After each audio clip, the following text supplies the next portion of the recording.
This program is brought to you by Link TV for educational and non-commercial use only.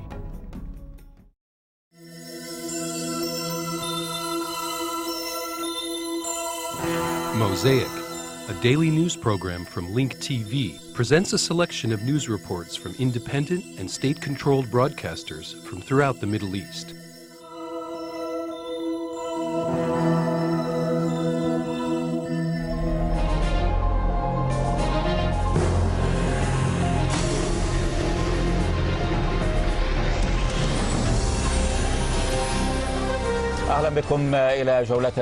We start the news with the latest developments from the Arab and the international financial markets, with Ahmed Shetty reporting. شكرا لكما توفيق ولينا ومشاهدينا طابت أوقاتكم. The financial cyclone continues to batter the Arab financial market, which, for the third straight day, continued its financial hemorrhage despite the relative rebound of some stocks. Despite the overall decline witnessed in the Arab financial markets, the level of tumbling has fluctuated from one stock exchange to another. The Cairo Stock Index fell more than 1,170 points today. The loss was attributed to the fall of leading shares of major Egyptian companies across the London Stock Exchange. Meanwhile, the Saudi Stock Exchange ranked as the biggest loser, thus continuing the financial hemorrhage it started yesterday. السوق السعودي كان ثاني أكبر الخاسرين ومواصلا نزيف الأمس مع إعلان بنك. In addition, the Riyadh Bank, the fourth largest Saudi bank, announced a 29% loss in its third quarter earnings. This news comes despite media reports confirming that the Saudi government may intervene to help the market next week. The Muscat Stock Exchange, which ranked as the biggest loser, continued its sharp decline for a third straight day, registering its second biggest loss this year. Both United Arab Emirates stock indexes fell sharply due to the tumbling of their leading shares, as the case was in the Dubai financial market, as none of its stocks witnessed a rise in today's trading session. The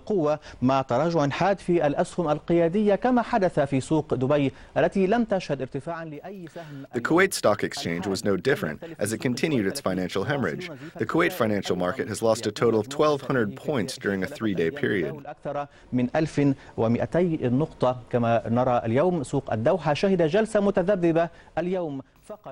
In addition, the Doha Stock Exchange fluctuated. The market lost 270 points at the beginning of the trading session, but was able to end the session with only a 128-point loss.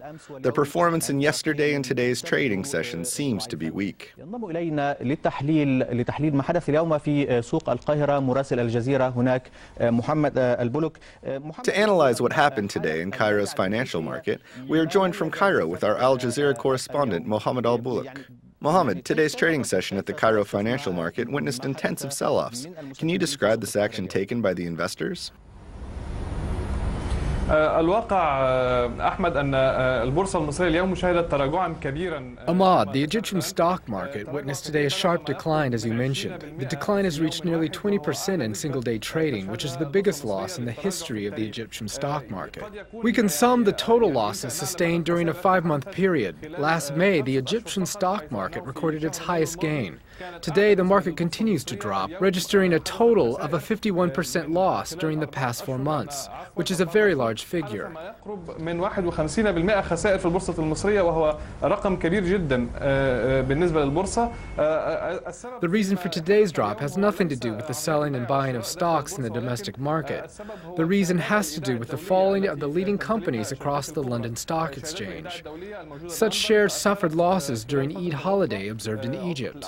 في مصر وتمت حدث عليها خسائر في بورصة لندن وهو ما ظهر. During today's trading session, Rascom Falcon lost 20% as the price of certificates of deposit fell from 317 Egyptian pounds to nearly 250 pounds, in addition to losses witnessed in other certificates of deposit. وكذلك شهادات أخرى. Thank you very much, our correspondent from Cairo, Mohammed Al-Buluk.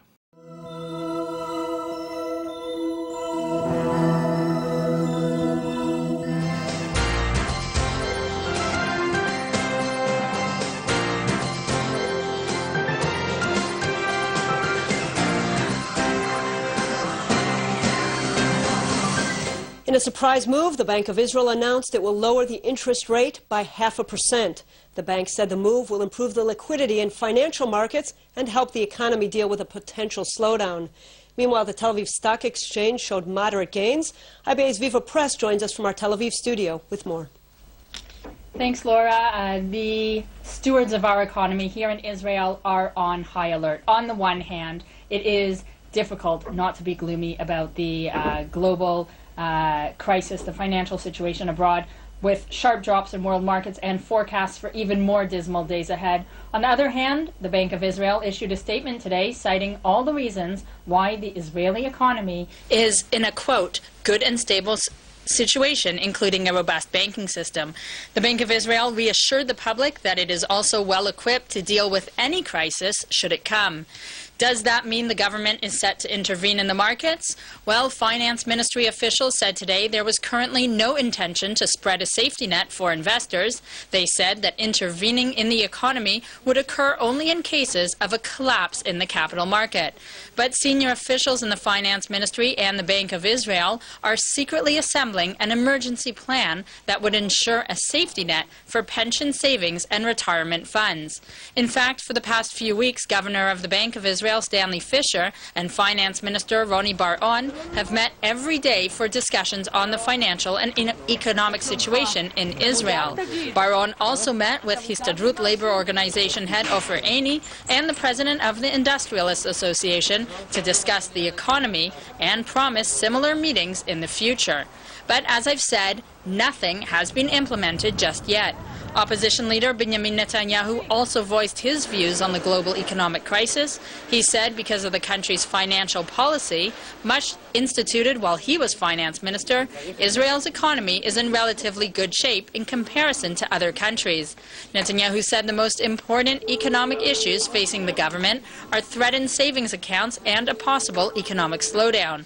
Of course, he also suggested that he would be best equipped as prime minister to keep the economy on track. In the meantime, the Tel Aviv Stock Exchange had significant gains on a day of volatile trading, but there are no guarantees that this trend will continue as investors and traders alike remain jittery on Ahad Ha'am Street. Laura, back to you in Jerusalem. Thanks, Viva. Meanwhile, world markets showed slight losses following yesterday's tumble on Wall Street. The U.S. markets opened higher after the Federal Reserve today announced a radical plan to buy massive amounts of short-term debt. This in an effort to break the U.S. credit clog.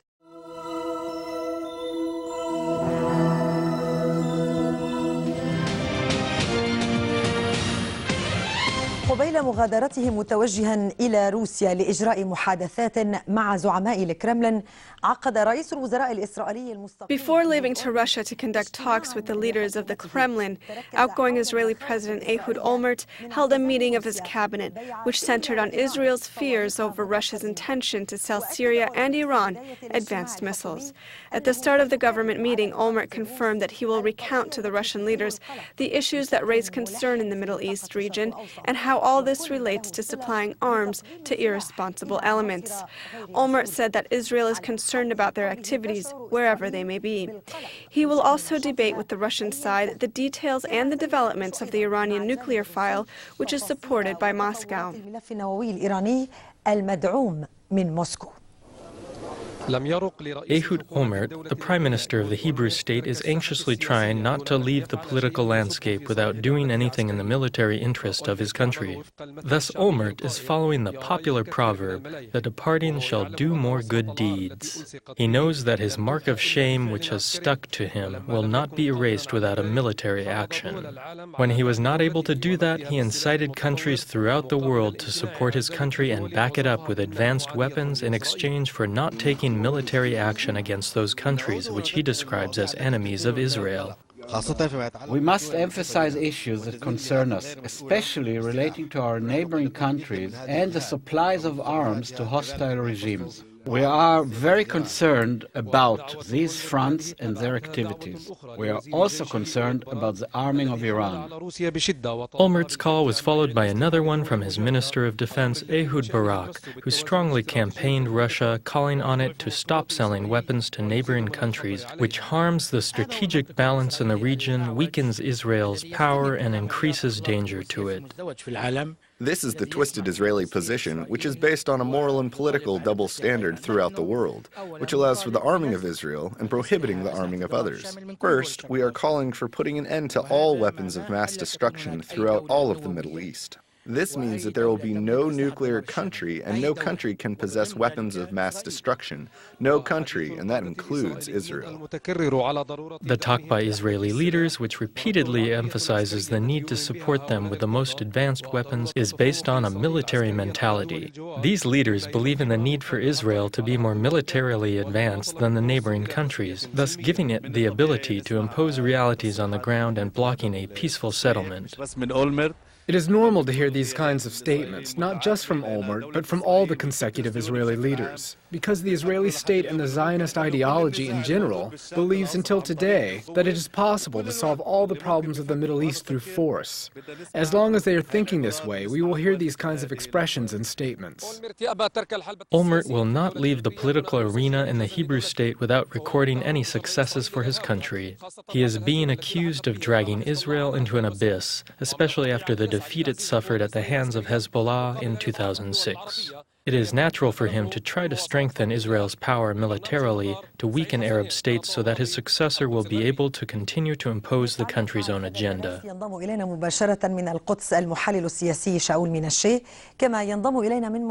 To comment on this issue, we have with us live from Jerusalem political analyst Shaul Minasha. We also have from Moscow political analyst Yulenid Sukhanan.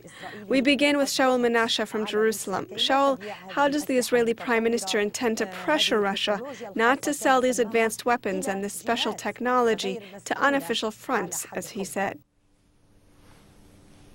أولاً يجب أن نذكر المشاهدين الكرام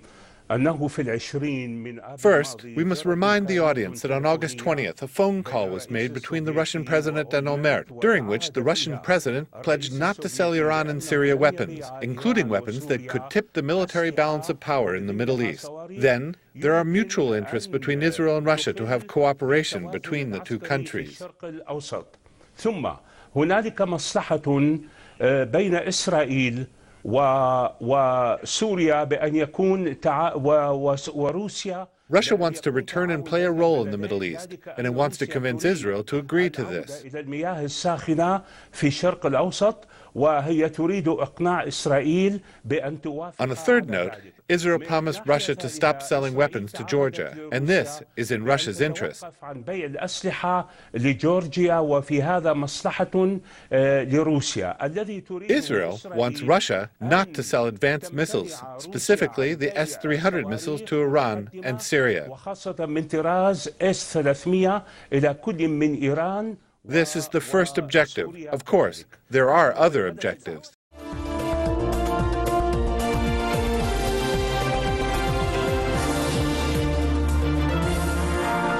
The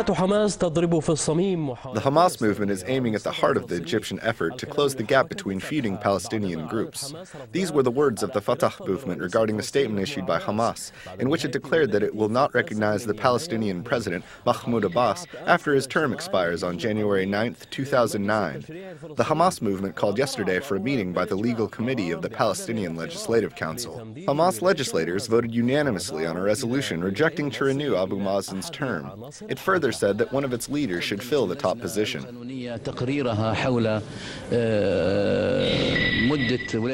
The legal committee submitted a report on the presidential term issue. The president's term will expire on January 9, 2009. The report submitted by the legal committee was discussed by the legislators. Based on Article 68 of the Basic Law, the Legislative Council voted unanimously on a resolution rejecting to renew the term of President Abu Mazen. In another development, members of a terrorist cell affiliated with the Israeli Mossad intelligence services were arrested in Yemen. This news was confirmed by the Yemeni president, Ali Abdullah Saleh, but without going into details. The official Yemeni news agency quoted Saleh as saying that a terrorist cell was arrested 5 days ago and will be referred to the judicial authority for its links with the Israeli intelligence services. Saleh further said that the cell acted under what he describes as the slogan of Islam. Sources close to the investigation said that the Yemeni president was apparently referring to a 6-member cell arrested in connection with the September 17th deadly attack on the U.S. Embassy in Sana'a.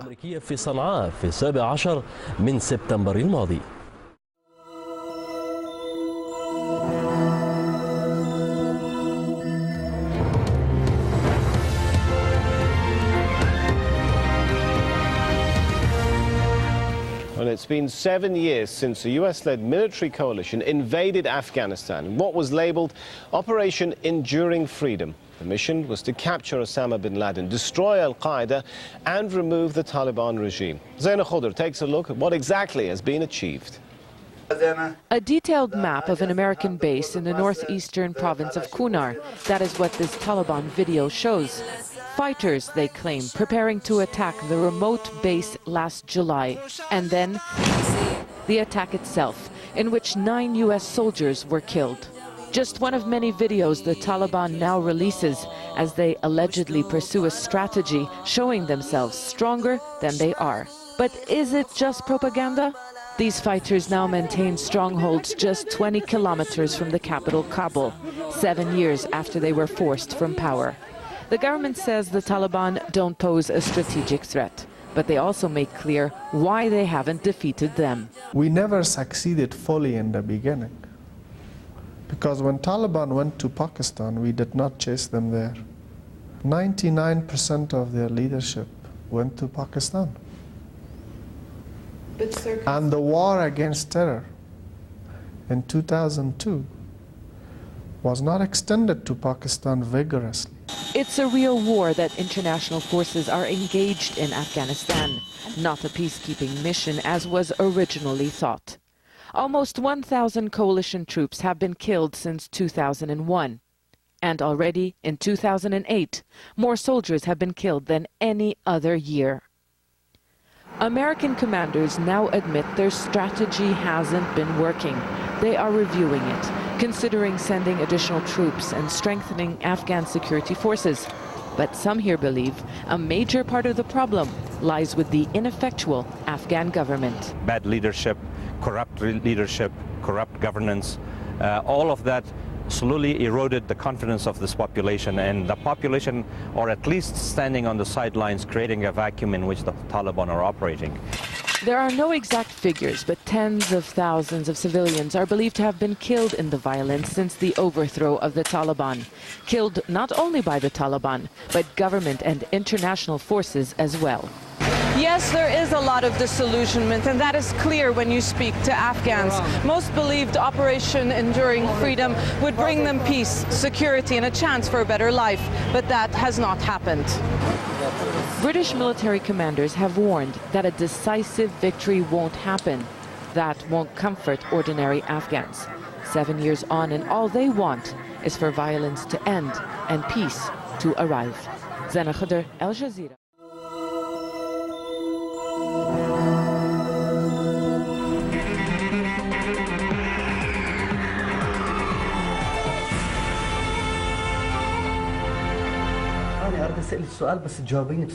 I want to ask you one simple question, and I want you to answer me honestly. You might be in big trouble. You wore an explosive belt, and you could have carried out a suicide attack, killing a large number of innocent people. I did not intend to detonate the explosive belt. My question is, do you think that your husband knows about you wearing an explosive belt? I want an honest answer. My husband was in another room when I wore the explosive belt. As I told you, when our home was raided, Mohammed disappeared. Why did he disappear? I don't know, maybe he escaped when he saw the police. Our tribal traditions do not allow men to escape and leave their wives in the hands of security forces. Is this possible? No. What do you think of your husband? Do you think he's involved? Do you think he knew what was going on? I'm asking this because when the security forces raided your home, they found another explosive belt. Isn't this true?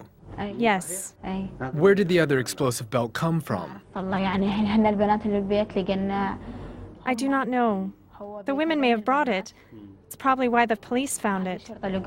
They found the other explosive belt? Yes. Did you notice these women had suspicious activities? I do not know any of them. Muhammad told me about them. You have never seen them before? I have never seen them. It was the first time I met them. How old are they? One in her 30s and the other one was in her early 20s. What were their names? One is Fatima and the other one was Widada. Did they try to convince you to wear the explosive belt? No, they did not talk to me about it. Did they try to tell you about religion, paradise, and Islam? No, they did not talk about this at all. They just put the belt on me and left. So you remember drinking some juice that tasted better? Yes. Weren't you suspicious? What do you mean? Did you, for example, think that the juice was mixed with drugs? As soon as I drank the juice, I was not feeling well. I did not even know why I drank something I did not like. I completely lost consciousness. You did not know that they wanted to put an explosive belt on you? I did not know until she awakened me. She gave me peach juice. Only then I knew. Were the wires showing underneath the long black robes, the abaya?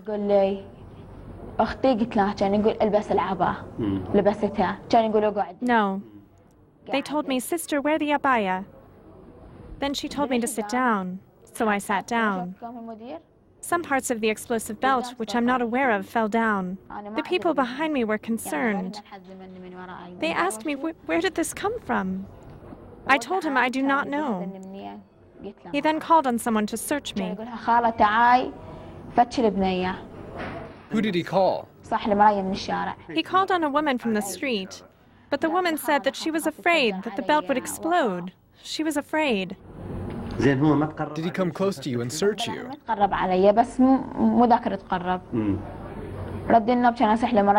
Yes, he came close to me.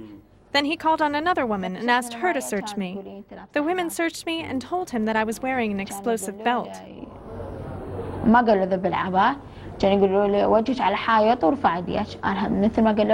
They told me to stand up and lift my hands up.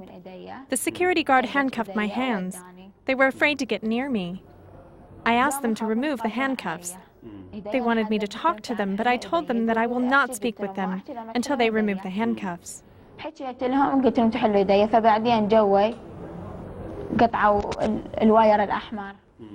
They came near, and one man cut the red wire in the explosive belt.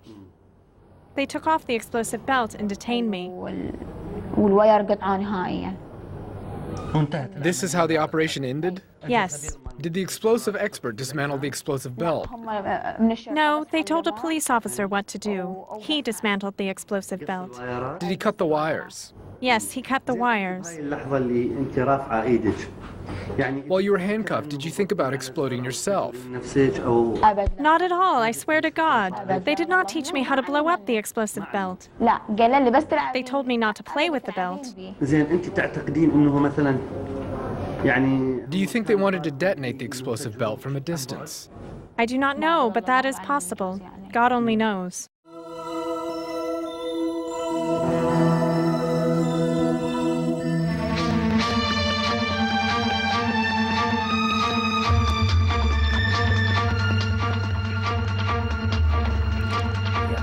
In 2003, the Al-Sadr movement and the Al-Mahdi army called for expelling the American forces from Iraq. However, after specifying 2011 as a probable date in which the American forces would withdraw from Iraq, Muqtada Sadr was forced to find a new justification for the continued presence and unity of his movement. We leave you with a report by Rula Al-Tamer, After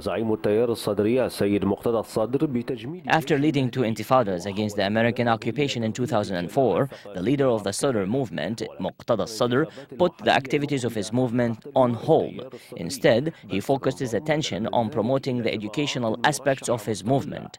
Sadr also decided that his party would not participate in the next elections as a party. Instead, his supporters would run as independent candidates. Perhaps this step is intended to maintain Sadr's influence over the political process without legitimizing the elections, which is expected to take place while the American forces are still in the country. This step, however, will limit the increasing influence of a Sadr movement at local councils and may decrease his support base in the 2009 elections.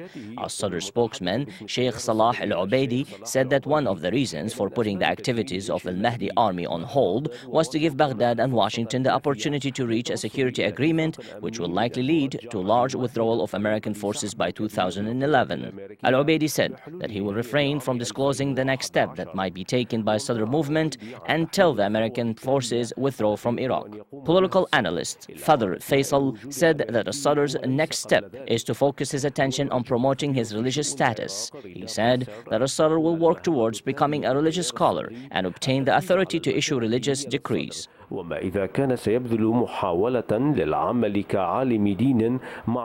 head of the political committee of the Sadr movement in the parliament, Liwa Samason, said that the Sadr movement has political ambitions and it wants to play an important role in the reconstruction of Iraq.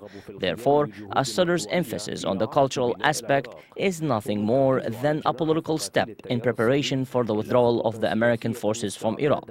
Usually, Sadr makes ambiguous statements that do not reflect much about his thinking. Sadr also avoids public appearances. However, his spokesman Al-Ubaidi said that Sadr might emerge again after the security agreement with the United States is signed.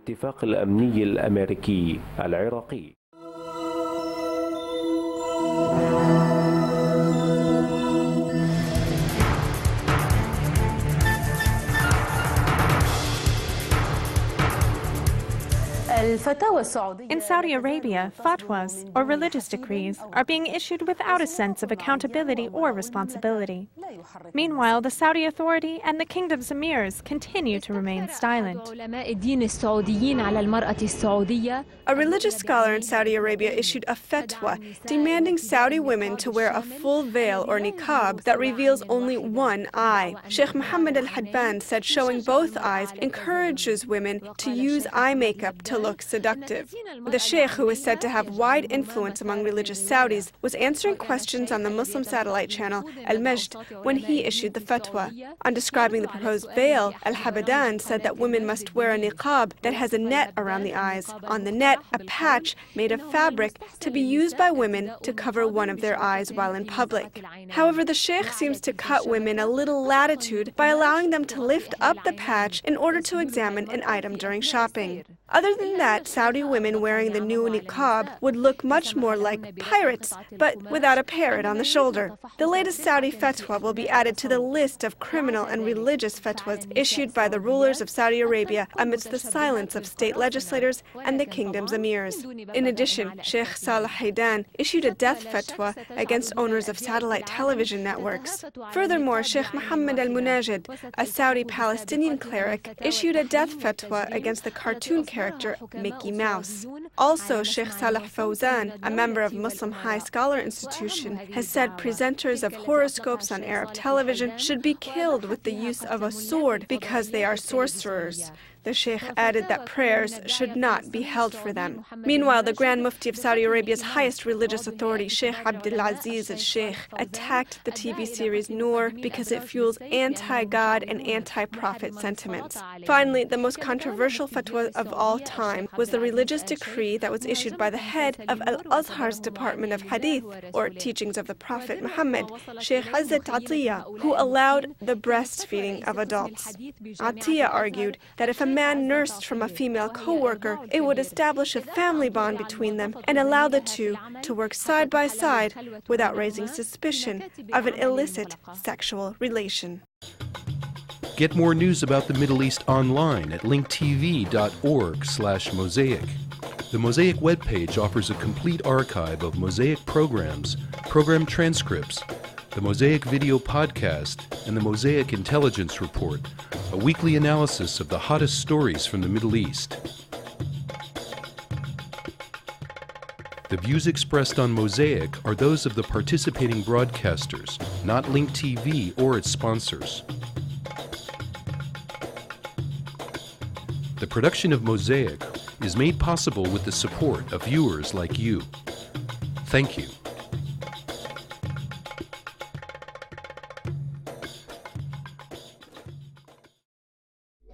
This program was brought to you by Link TV for educational and non-commercial use only. Link TV is the only U.S. television network devoted to global and national news, with uncompromising documentaries and diverse cultural programs. Programs which connect you to the world.